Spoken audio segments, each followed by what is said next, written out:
Hello everyone, this is Void Spirit. I'm here to bring you guys amazing fanfiction that you will surely enjoy. But before we start, please subscribe and like the video for more amazing content. Disclaimer: in the first chapter, Arc I, Orcus Great Labyrinth, Part 05.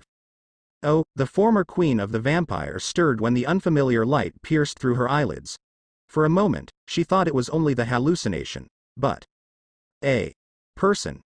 She blinked when she heard the confused voice. From the deep tone, it belonged to man. She was unsure if her mind was playing trick again or not, but she collected her courage, and her eyes focused on the light through her messy golden hair. When he saw a white-haired, red-eyed boy got close and froze at her sight, she realized it wasn't a hallucination. Her eyes drank the boy's appearance like someone who had been lost in the vast desert and finally found an oasis. There was another voice in the light's direction, behind the boy, snapping them from their freezing spell. Wait. Please. Help me.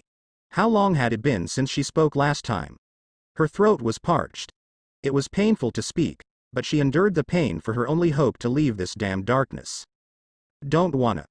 Her hope almost crushed when she heard that curt, heartless reply, but she desperately held herself together. She didn't know if she had another chance after this young man's appearance. She knew the danger of this labyrinth, created by the mavericks who wished to bring chaos and destruction to the world. It was what she believed from her study in past. So, someone who could step on this floor was very strong. The lower place of this dungeon was filled with freaks and monsters, and only someone who was beyond comprehension could venture this far. Why? Please. She really was desperate. Though she could barely move her neck, she still raised her face up to look at the boy. She needn't let this chance go. Tears threatened to spill out. Tears she didn't know she still had. The red eyes flashed. I'll do anything, so. She pleaded. Shame threatened to crush her heart because she must lower herself to plead like a common beggar. Though formerly, she was still a queen of her people, a royalty, before that person betrayed her. She held back the instinctive need to writhe for offering such outrageous thing. However, if it meant her freedom from this accursed place, she would really go with her promise, even though she would demean herself. At least, it was better than being trapped in here forever. How long had she been down here? Why was she condemned to this nightmare? The boy stopped, a small light filled her heart, and hope was still present. It was all but crushed with the next argument he spoke. You know, I really doubt it'd be a good idea to free someone that's clearly been sealed all the way down here in the deepest pits of hell. That just spells trouble. As far as I can tell, there's nothing but the seal in here, and it doesn't look like that'll help my escape at all, so. It was a fair argument, so fair that she lost how to appeal him. She had prepared herself to be nothing but his plaything or his mere tool, ignoring her pride that fought against her bold decision. Though he had refused her so bluntly, the girl continued hopelessly calling out for help, trying to appeal desperately. No. Cough. I am not anyone bad. Please wait. He almost arrived at the door. He continued his step unhindered, ignoring her desperate plea for help. His body slowly became smaller as he walked to the light. So far away. She would lose her only chance to leave this place. She didn't know how long she would wait for the next person to arrive in this depth. She felt despair she once experienced again when that person she trusted the most betrayed her. She was always betrayed. Even her hope betrayed her in the moment of her utmost need. I was betrayed. She unconsciously shouted that, with a desolate voice full of bitterness and despair. The boy froze. She was surprised by that. Did he change her mind? Was the word she unconsciously spoke affected him? Was he also betrayed, just like her? The shattered hope came together, stronger. She realized it was a double-edged sword. If he left her alone, the damage to her psyche would be fatal. But even then she would let the future her to deal with the consequence of it in future. She waited. 10 seconds passed, then 20 seconds passed. Finally, the boy turned his body around. He walked in her direction. The closer he gets, the stronger her shock. You said you were betrayed. But that still doesn't explain why you're trapped here. If you really were betrayed, how come they sealed you in this rock? She was shocked that the boy had actually come back, so strong her shock that his question flew straight on her head. She stared fixedly at him through her dirty golden locks, engraving his appearance in her memory. A part of her found the boy wasn't bad looking. It was true the boy looked dirty, like the commonplace beggar. But, she guessed it was because of the hardship he'd experienced as he ventured down this hell. Hey, are you listening? If you don't want to talk, then I'll just head back now, he said brusquely and turned on his heel. She came back to her senses with a start and quickly began speaking. She wasn't sure what she should tell him. Was the truth enough? But, would she accept her when he found out she was a monster? Before her mind finished thinking, her lips had moved first, spilling the truth. I am one of the original, atavistic vampires, because of the extraordinary power I was gifted with. I worked hard for the sake of my country and my people, but then, one day, my retainers all said I wasn't needed anymore. My uncle said that he would be king in my place. I was fine with that. But because I had so much power, everyone was afraid of me. They thought I was dangerous. They couldn't kill me. So they decided to seal me here instead. That's why. She spoke haltingly but desperately, her parched throat making speech difficult. So does that mean you were some kind of royalty? She nodded furiously at his words. Were you amazed? Then, help me. That kind of thought flashed through her mind. What do you mean they couldn't kill you? He asked another question. She was feeling impatient, but she held back. She couldn't make her benefactor change his mind because of a mistake. After contemplating for a moment, she spoke. I heal automatically. No matter what kind of injury it is, it'll just heal by itself. Even if you cut my head off, I'll regenerate eventually. That's quite the ability. So that's the power everyone was afraid of. There was a stutter in his voice. Did he think her as a monster too? Truthfully, she was hurt by it. But her expression remained unchanged. That too, but the main thing was that I could control mana directly, without a magic circle. The boy nodded and replied with a simple, I see. Please, save me. She begged softly as she watched the boy sink deep into thought. He stared unblinkingly at her. She stared right back. They spent what felt like an eternity gazing into each other's eyes. He got closer to the girl. Her eyes widened as her expectation rose. Her lower lip trembled, his face inching closer, his hand reaching up to her face. Softly parting her hair with his fingers with a gentleness his whole body language had not even hinted at. His hand moved to the top of her head and gave her light pat. The girl was dumbfounded. But, his hand left her head. A tinge of regret in her eyes, her facial muscles unchanged, still unused to forming expressions. Hard, like porcelain, from decades, centuries of disuse. The boy sighed. His palm touched the stone. Cold seeping through the fingerless glove. Then, he pushed his mana into the cube, trying to transmute it. Mana practically poured out of him, squeezing through the palm of his hand, before being lost within the stone.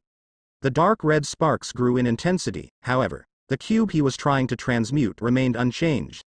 Nevertheless, unlike those, it wasn't as if his magic was being completely nullified. Little by little, his power began seeping into the cube. She was speechless at the spectacle. He didn't see any magic circle or heard incantation. The boy was just like her. He could control mana directly. He was like her. Something stirred in her. She didn't know what it was. Was it admiration? She wasn't sure. However, her interest in the boy increased. At that moment, she recalled what her master, who was also her friend and confidant, told her. She needed a partner in the future to give her kingdom an heir. However, she couldn't randomly choose a partner. Her partner should at least just as special as her. After 100 years of being sealed, she finally met a person who met her criteria. She felt their meeting in this abyss was a fated meeting. Her interest became a fixation. Almost at the unhealthy level. But, she didn't care what others might think. She didn't know she would meet another person like him anymore. Goo. This thing's tough. But I'm not so weak anymore. His voice dragged her mind back to the present. He poured yet more mana, the intensity was insane. Even her reserve was small compared to his seemingly bottomless reserve. I'm not done yet. He pushed even harder, pouring the absurd amount of mana into the stone. At that point, he had burned enough mana to cast some of the most advanced spells in existence and still have some left over. It was when she decided with firm decision that she would make this boy hers. Their meeting was truly a fated meeting. They were created for each other. They were destined to be together. Thus, she stared at him fixedly as his mana grew brighter and brighter, determined not to miss a single moment. Cold sweat poured down his back as he kept going. Yet, he kept going. Finally, the portion of the cube entrapping the girl began to melt like hot butter and dribbled to the ground, slowly releasing her from her stone prison. But, it wasn't enough. Suddenly, he called someone. Kaori, could you get here and help me? She gazed in the boy's direction quizzically. A second later, she turned her eyes in other direction as she heard a hurried sound of a footstep. When she saw a white-haired girl with such seductive figure, her red eyes narrowed. An alarm rang in her mind when she saw the white-haired girl's red eyes gazing fixedly at her partner. She realized that the white-haired girl had a feeling for the boy. She became apprehensive, but she wouldn't back down from the challenge. She would keep going forwards and destroy anything on her way. Her eyes narrowed when she saw the white-haired girl, Kaori, then widened when she didn't see a magic circle or hear incantation from the girl as she manipulated her mana.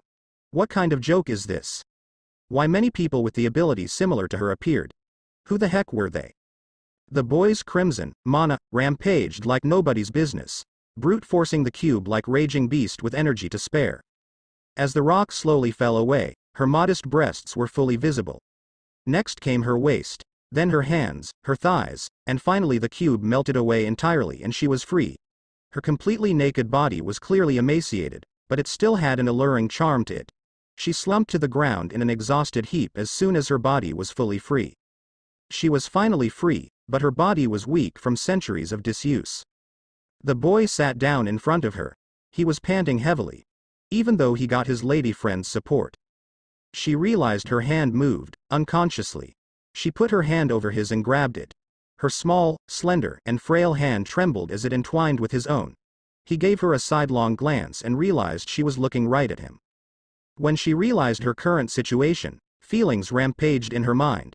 She felt that she needed to say something to show her gratitude, but she didn't know what she should say. In a small and trembling, but powerful voice, she conveyed her feelings. Thank you. She hoped it was enough. He sat there quietly, his hand on hers. What's your name? She whispered to him. She had the suspicion of her savior and prospective mate's name, but she wanted to hear it from his own mouth. She saw that his smile grew awkward as he realized they hadn't told each other their names yet. He replied quickly, without a hint of hesitation in his tone. Hajime. Hajime Nagumo. What's yours? So, his name was Hajime. She engraved that name in her heart deeply, so she wouldn't forget it. She then felt complicated feelings when she thought about her name. Her old name was Eladia, the Queen of Vampire. But that name also held much bitter memory. She wanted to start anew, with him. So, she decided to ask him to grant her a new name. A new name for her new life. Give me one. Huh? You want me to name you? Don't tell me you forgot your actual one? When she saw his confusion, she explained her reason for wanting a new name. I don't need a name from the past. I'm fine with whatever name you give me, Hajime. Ha, it's not so easy to just think up a name. She looked expectantly up at Hajime. Hajime scratched his cheek as he thought, but a voice suddenly broke the peaceful atmosphere between them. Excuse me. I hope you didn't forget I'm also here, Hajime. Ah. She stared in Kaori's direction. Her gaze to Kaori was flat, cold and devoid of any emotions. Her gaze was as if saying, who is this nuisance? As the matter of fact, it was what she asked herself. Ah. Of course, not, Kaori. Anyway, this is Kaori. Kaori this is, Hajime tried to introduce Kaori to her, but she was busy glaring at the nuisance. She tried to intimidate Kaori with her glare, but Kaori's red eyes glared back with similar intensity. She realized that this girl, Kaori, was a tough opponent. It was the beginning of their endless rivalry for the first position in the future. But, she was confident she would win the war. She had special knowledge her master had taught to her when she was still a queen after all. Oh, anyway, a name isn't it. What do you think of you? I'm not really good at the whole naming thing, so I can try thinking up a different one if you don't like it.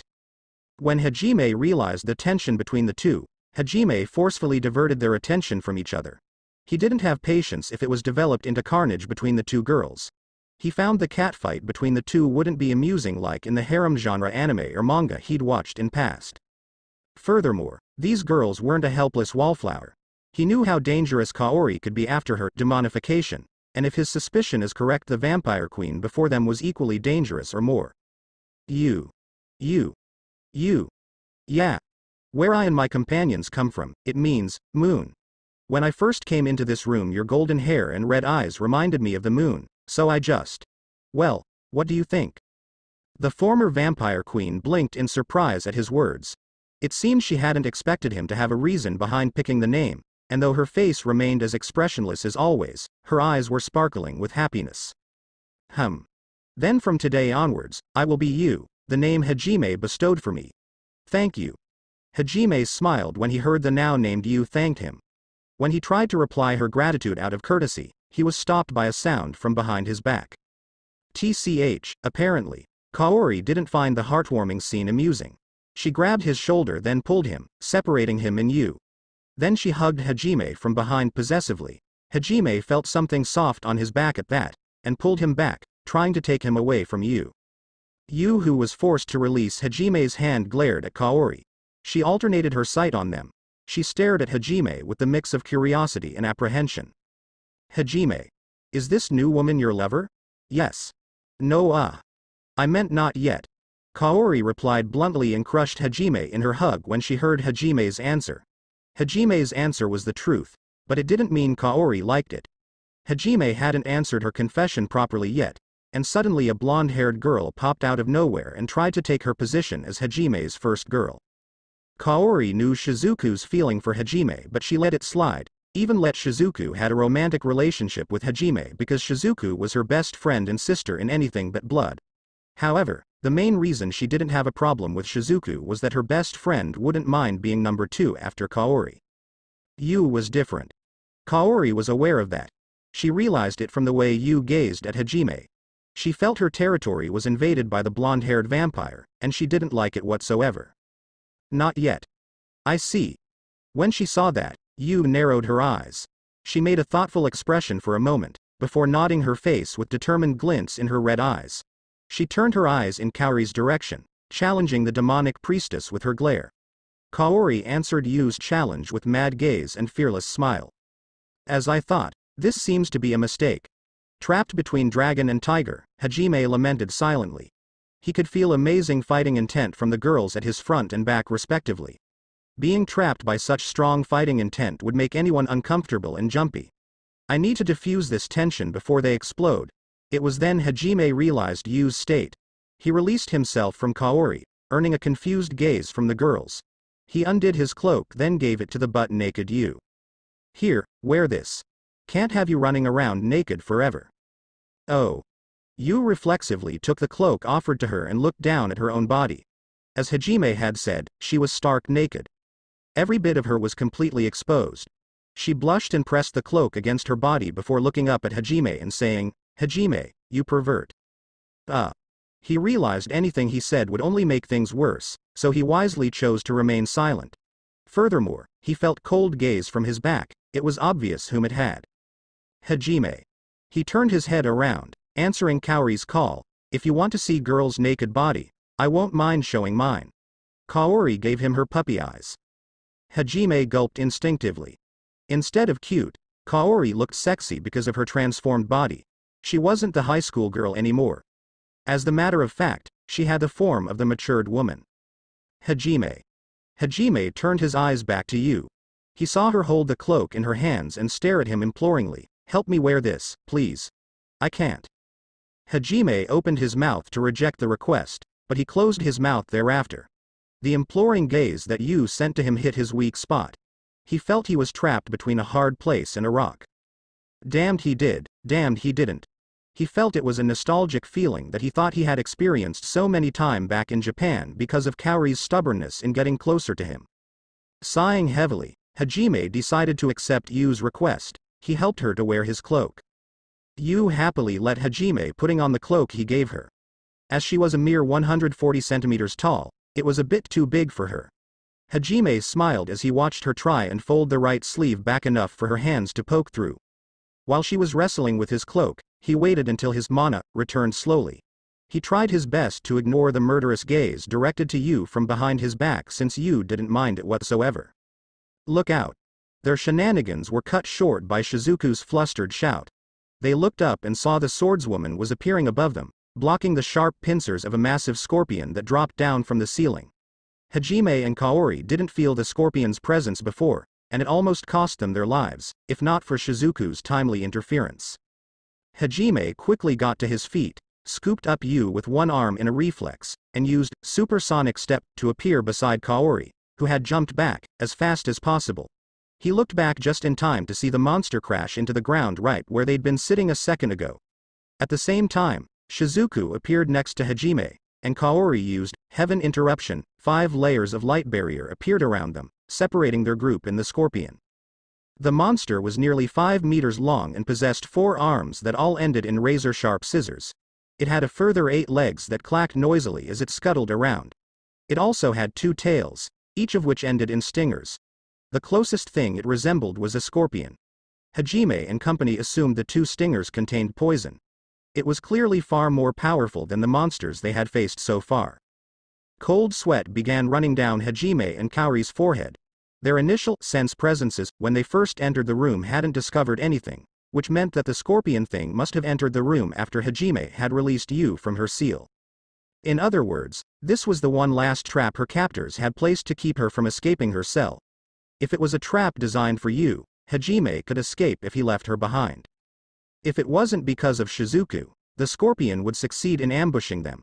However, Shizuku's interference saved them, but the doors were closed tightly, and they didn't know how to leave this place. That's close. Shizuku turned her head back and gave Hajime and Kaori a small relieved smile. Thanks, Shizuku. Hajime spared a quick glance at the girl he held in his arms. Like him, Kaori and Shizuku also focused their accusing glare to her, blaming her for their unforeseen predicament. Maybe, Miss Former Vampire Queen can explain what happened. Or perhaps, she wanted us to get attacked by this massive bug in the first place. There was thinly veiled accusation and venom in Kaori's voice. She then stared at Yu suspiciously, a gaze that Shizuku and Hajime shared as they looked at the former Vampire Queen in Hajime's arm. I forget about that monster. Yu was ignoring the scorpion thing and the other girl's glares entirely and looking only at Hajime. Her eyes were a sea of calm, showing nothing but the resolve to accept her fate. They spoke volumes more than words ever could. Yu had decided to place her life in Hajime's hands. When he saw those eyes, Hajime's lips naturally curled up into his usual fearless grin. Though he had told himself he would never care about other people again, he had ended up sympathizing with Yu anyway. And despite the terrible betrayal she had suffered, she chose once more to place her trust in someone. If he didn't help her, then he didn't deserve to be called a man. Bring it, you bastard. Kill me if you think you can. Hajime put down Yu next to Kaori and asked the healer of their team to heal Yu. Good grief. Hajime is top kind for his own good sometimes. Kaori sent a fed-up expression to Hajime, who gave a sheepish look at the demonic healer. Well, he won't be Hajime, right, Kaori? Shizuku chimed in. Her eyes never left the monster scorpion form. Said monster was sending countless sharp cone-shaped projectiles that looked like made of earth from its back. When Hajime tried to leave Yu behind in Kaori's care, he was stopped. He turned back and saw Yu's hands holding his. Why? Huh? Why don't you run? Yu's words implied that Hajime should already have realized he could leave her and escape by himself. He looked at her, evidently dumbfounded. Don't be ridiculous. I haven't fallen so low that I'd leave you behind to die just 'cause the enemy we ran into's a little stronger than usual. In order to survive, Hajime and his girls would use anything at his disposal, whether it was ambushes, tricks, traps, lies, bluffs, and all sorts of other cowardly tactics. Aside from the one-on-one fight Hajime had with the claw bear, he honestly thought fighting head-on was just moronic. Hell wasn't so nice a place that you could survive with a code of honor. Nor did he feel guilty about his chosen fighting style. That was just how much he'd transformed over the course of his time here. Still, he hadn't sunk so far that he'd abandon someone. Even now, after all this time, he still had some semblance of morality. No, rather it was more accurate to say that he never lost the last piece of what made Nagumo Hajime, because of Kaori and Shizuku's presence. And the one who had reinforced that, of who he really was none other than Yu. Hence why abandoning her was not an option. When she had given him that look, a look that told him she had placed her life in his hands, he had made his decision. At the critical turning point that decided whether or not he became as terrible as the monsters he consumed, he had chosen to remain human. Yu saw in his expression the words he didn't say and nodded in understanding before suddenly hugging him. Eep. What are you doing? Unhand Hajime quickly. Huh? What's up? Shizuku, Kaori, and Hajime reacted differently, confused. Considering the circumstances, Yu's actions seemed oddly timed. The effects of Yu's sudden actions surprised them. Yet in spite of all that, Yu wrapped a hand around Hajime's neck. Hajime. Trust me. As she said that, Yu kissed his lips. Wah. No, not kissed. Bit. Witnessing that, Kaori's concentration slipped and 4 of her barriers shattered by the continuous barrage of the sharp cones from the scorpion. She made an odd, strangled voice. Murderous intent and impressive fighting intent spiked up from the formerly gentle girl. Shizuku panicked and reminded Kaori by a loud shout, Kaori. The barriers. As Kaori and Shizuku were busy with their overreaction from Yu's actions, Hajime was stood frozen on his spot. Hajime felt a tiny pinprick of pain as her fangs punctured his tongue. Following that, it felt as if the energy was being sucked out of his body. He was about to shake her off when he remembered Yu had said she was a vampire and realized she must have been sucking his blood. When she had said, "Trust in me," she meant she wanted him to put aside his initial fear and revulsion at having his blood sucked. In the span of a few moments, her emaciated body had become healthy, and her porcelain-white skin glowed with new vitality. Her cheeks, once gaunt, were now a rosy pink. A warm, gentle light dwelled within her crimson eyes, and she caressed Hajime's cheek with a slender hand. Hajime trembled slightly, before recalling the vampire's words. She had asked him to trust her, and so he did, despite the warning bells in his head, and he began embracing her. She began hugging him back as if never wanting to let go. Hajime felt something leaving his body. Something more than just blood. Mana and life force began converging at his tongue, before being sucked out by Yu's gentle nibbling.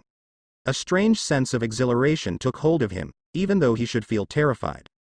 Her face was flushed as she licked the last few drops of blood from her lips. Despite how young she appeared, the gesture, combined with her flushed face, looked rather seductive. Thanks for the meal. Suddenly, Yu stood up, radiating a regal presence. The frail, emaciated girl from before appeared to be an illusion. Her hair and skin were exuding a certain shimmer. She looked full of vigor. Her eyes glowed red and her round pupil elongated into the predatory slit. Small, cute fangs poked out through her lips, pointing downwards. Her ears became pointed in the tip. Hajime stumbled to his knees, before falling on his behind, staring at the graceful figure before him. A gentle breeze, then a stronger wind, seemed to originate from her, blowing dust, pebbles and even pieces of scorpion's shell away. With her borrowed fur cloak billowing, her body began to rise, suspended a few centimeters above the floor. Golden-colored mana lashed around her. Her right arm was raised gracefully from beneath her cloak, her palm facing towards the rampaging beast. Cold vapor starting escaping her mouth with every breath she took. Scorpion stopped. Something screamed from deep within, telling it that all was lost. Try to escape. Hide beneath a rock and hope to die. Any attempt would be futile. Kaori and Shizuku stared at Yu in disbelief. Her mana output was truly a chill-inducing spectacle to behold. Absolute. Zero. A tone colder than glaciers echoed in the room. The corner of Yu's lips curled up into a demented grin, showing her menacing fangs. Her red eyes dilated, staring ahead with a faraway look. She didn't gaze at the scorpion, her current enemy. What she gazed was something others couldn't see. An attentive observer might have noticed the small ice crystals forming in the center of the demonic beast, could have seen the frost spreading at the speed of lightning. Scorpion had finally stopped moving. It stood there, frozen from inside. The rapid drop in temperature was noticeable in the surroundings. The sudden drop in pressure drew in the surrounding air, a sudden wind speeding past Hajime, Kaori, and Shizuku, lifting upwards as it reached the sudden frozen monster. Yu had returned to the ground gently. She did a quick pirouette before halting, stopped facing Hajime. She stumbled a little, getting dizzy from spinning too quickly. Her breathing was also faintly labored. She was obviously winded. Her face was still as expressionless as before, except for a slight rise at the corners of her lips. That and the joyful light in her eyes, indicating that she was clearly pleased with what she had done. Hajime was reminded of the premonition he had as he stood before the sealed doors. Ominous, and the second, standing before the giants. Pandora's box. He was beginning to understand why someone might want to keep her sealed. Having a few screws loose was like the main reason she was sealed, Or perhaps her long tortuous solitude in this place had turned her like that. Whatever it was, he had got a new member for his survival group, a former vampire queen with questionable sanity at best.